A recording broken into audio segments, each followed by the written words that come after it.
आपके chief minister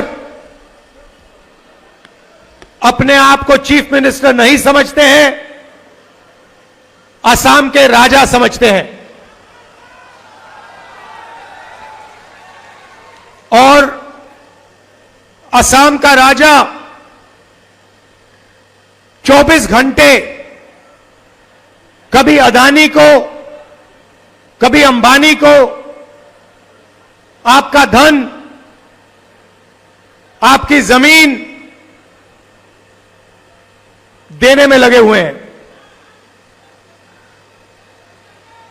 है ना। मगर अगर आप उनकी आवाज अच्छी तरह सुनोगे,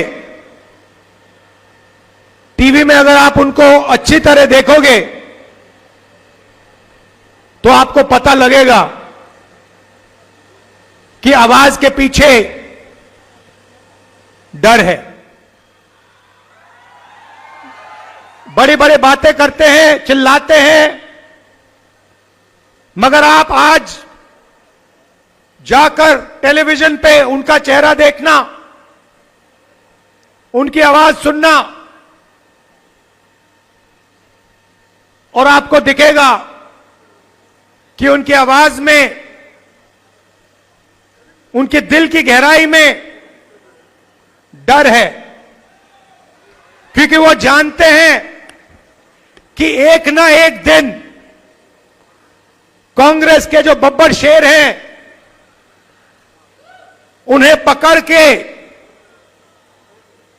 जेल के अंदर डाल देंगे। वो जानते हैं कि जो उन्होंने भ्रष्टाचार किया है, उनके परिवार ने जो भ्रष्टाचार किया है, कभी ना कभी उसका हिसाब उन्हें असम की जनता को देना पड़ेगा। See, this is a big question whether Rahul Gandhi will be in jail and when. Today also ED has seized many property of Robert Vadra. So I think there are many jail in India waiting for the Gandhis. So if from inside the jail he can arrest me, I don't know. But normally I know people who goes inside, they cannot arrest other people. So you see, he's just a MP today. How can he arrest the chief minister? So he has told in the meeting, write it down in the paper. Himanta Biswa Sarma will be put in his jail. Nobody has written.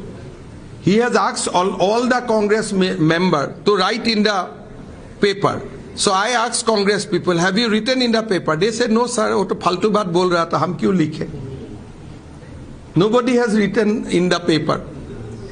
So Congress people also do not give him any patta. Do not, he knows that he can utter any word.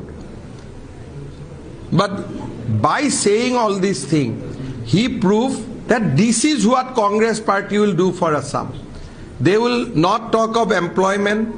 They will not talk about our land. They will not talk about culture.